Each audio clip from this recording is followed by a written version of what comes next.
ममता की बहू शुचि हर बात पर चिक-चिक करती, जो ममता को बिल्कुल अच्छा नहीं लगता। बहू, तेरे में कोई कमी नहीं है, सारा काम भी तू बहुत अच्छे से करती है, लेकिन ये तेरी जो जबान है ना, बड़ी कैंची की तरह चलती रहती है, जो तेरा सारा काम बिगाड़ कर रख देती है। वाह जी वाह, मतलब आप लोगों को बेजुबान बहू चाहिए थी, जो न बोले न बात करे, और आप लोग बस जुल्म ढाते रहे। तभी वहां क्षितिज आ जाता है। अरे, ऐसा क्या जुल्म हो रहा है तुम्हारे ऊपर? माँ सही कह रही है, मैं खुद तुम्हारी चलती जुबान से परेशान हो गया हूं। अब तो शुचि का पारा 7वें आसमान पहुंच जाता है। वाह जी वाह, अब आप भी! क्या नहीं किया मैंने आपके लिए, अपना सब कुछ दांव पर लगा दिया, लेकिन आप भी अपनी माँ की जुबान बोलने लगे। अरे यार, कैसी बात बोल रही हो? माँ की जबान, बीवी की जबान? अरे मेरी तो कोई जुबान है ही नहीं जैसे। देखो शुचि, माँ से बुरा व्यवहार मैं पसंद नहीं करूंगा। अब क्या था, माँ के सामने अपनी हुकूमत कम होती देख शुचि को माँ से नफरत होने लगती है। अगले दिन शुचि माँ के कमरे में जाती है। माँ, ये लीजिए गर्म पानी। पानी रखकर वो चली जाती है, लेकिन जैसे ही माँ गरारा करने लगती है, हाय रे, मैं तो जल गई। अरे पानी इतना गर्म क्यों दिया शुचि? मेरा तो पूरा का पूरा मुंह ही जल गया। वाह, मजा आ गया। लग रहा है गर्म पानी ने अपना काम कर दिया। अब और लगो ना मेरे मुंह। शुचि, माँ के चिल्लाने की आवाज आ रही है, और तुम कैसी हो कि जाती भी नहीं, देखती भी नहीं कि माँ को क्या हो गया। आवाज तो आपको भी आ रही है, जा तो आप भी सकते हैं, लेकिन नहीं, शुचि ने तो जैसे सारे काम का कॉन्ट्रैक्ट साइन कर लिया है तुम्हारे परिवार से। ये कहकर शुचि माँ के कमरे में जाती है, लेकिन जैसे ही वो कमरे में घुसती है, माँ जल्दी से शुचि को पकड़कर खींच लेती है और ऊपर एक बड़ी सी छिपकली गिरती है। शुचि छिपकली देखकर डर जाती है। हे भगवान, ये छिपकली मेरे ऊपर गिरती तो मैं तो मर ही जाती। हाँ बेटा, मैं जानती हूँ कि तू छिपकली से डरती है, और समय पर मेरी नजर पड़ गई, ऐसे मेरा मुंह जल गया है। प्लीज कुछ कर, रहा नहीं जा रहा है। शुचि को अपने किए पर पछतावा होता है और भागकर सास को बर्फ देती है। ये लीजिए, इसे मुंह में रख लीजिए, और गलती तो वैसे आपकी भी है, चेक करना चाहिए था ना आपको कि पानी कितना गर्म है। अरे 7 साल हो गए तेरी शादी को, तब तो चेक नहीं किया, अब क्यों करूं? वाह जी वाह, यहाँ भी मेरी ही गलती है। अरे इंसान हूँ, मशीन नहीं जो हमेशा सही रहूं। अच्छा, आज मैं दोपहर में सहल के घर जा रही हूँ, अब इसे बता देती हूँ। अरे हाँ हाँ, जाना, मैंने कब मना किया है? पता है नहीं किया, लेकिन बच्चे?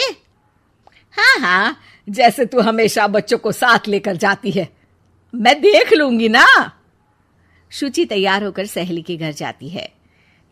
अरे वाह शुचि, तेरी ड्रेस तो बहुत अच्छी है, तू ऐसे कपड़े पहन कर निकलती है तो तेरी सास कुछ नहीं कहती क्या? दूसरी सहेली बच्चा संभालते हुए कहती है। अरे सूची, सही है, तू एंजॉय भी कर लेती है लाइफ को, और बच्चा सास देख लेती है, तेरे तो मजे हैं भाई, मजे।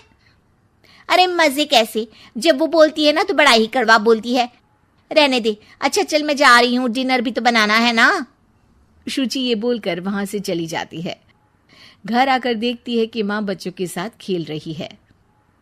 आ गई बेटा? आना ही था ना, खाना कौन बनाएगा? फिर रात होते ही सब चिल्लाने लगेंगे, खाना खाना, और फिर सबको मौका मिल जाएगा ना मुझे कहने का कि मैं सही हूं ही नहीं, खाना भी नहीं बनाती हूँ, और आप आप तो सबसे पहले बोलेंगी। अब सास को गुस्सा आ जाता है।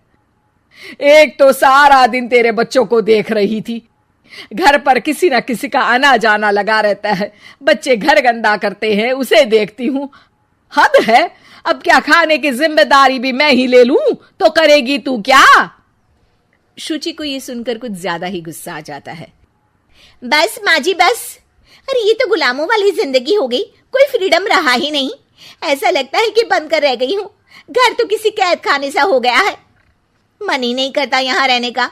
अब मैं और आप एक घर में रह ही नहीं सकते बस। अरे तो क्या मैंने बांध कर रखा है तुझे? अरे मैंने क्या कर दिया जिससे तुझे ऐसा लग रहा है? और तेरा इतना बोलने के बाद तो मैं खुद ही तेरे साथ नहीं रहना चाहूंगी। लेकिन अब सवाल था कि सासू माँ जाएंगी कहाँ, क्योंकि बहू तो मायके चली जाती है, लेकिन सास कहाँ जाए। तभी क्षितिज आ जाता है। उसे भी सारी बात का पता चलता है। वो माँ को समझाता है, लेकिन वो मानती नहीं और ना ही शुचि मानने को तैयार। दोनों की लड़ाई में माँ का सामान पैक हो जाता है। माँ अब कहाँ जाएंगी? मैं भी अपने मायके जाऊंगी। माना मेरे माता पिता नहीं रहे, लेकिन भाई भाभी से भी तो मायका होता है ना। और सास निकल जाती है मायके। बस फिर क्या था, शुचि सुबह सुबह गर्म पानी लेकर माँ के कमरे में जाती है, लेकिन वहां माँ नहीं होती। हाँ, चलो अच्छा है, अब ये रोज रोज के काम से तो बची। ये कहकर वो कमरे में जाती है जहां अक्सर माँ बैठी रहती थी। कमरा खाली खाली लग रहा है। तभी उसकी सहेली का फोन आ जाता है।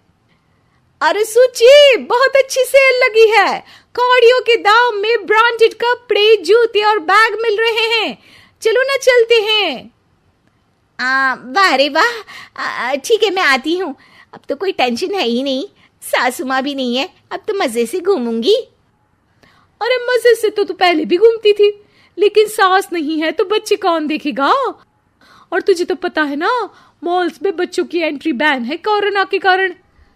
अरे तो फिर कैसे आऊंगी मैं? सेल तो बस आज के लिए है, कल खत्म। शुचि को बड़ा रोना सा आता है। फिर वो जब दिन में खाना खाने बैठती है, वो भी अकेले अकेले तो कोई खाना भी नहीं खाया जाता। मैं नहीं खा रही माँ के बिना। शाम को क्षिति जाता है तो शुचि जोर जोर से रोने लगती है। अब क्यों रो रही हो? क्या हुआ? माँ को घर से निकालकर शांति अभी भी नहीं मिली तुम्हें? नहीं, मैं माँ के बिना नहीं रह सकती। ना कोई बताने वाला है कि मैं कैसी लग रही हूँ, ना ही कोई समझने समझाने वाला। मैं माँ के बिना नहीं रह सकती। चलो माँ को ले आते हैं। अरे वाह, ऐसा शायद पहली बार होगा कि बहू रूठी सास को मायके से लेने जा रही है। दोनों सास को लेकर घर आते हैं और अगले दिन से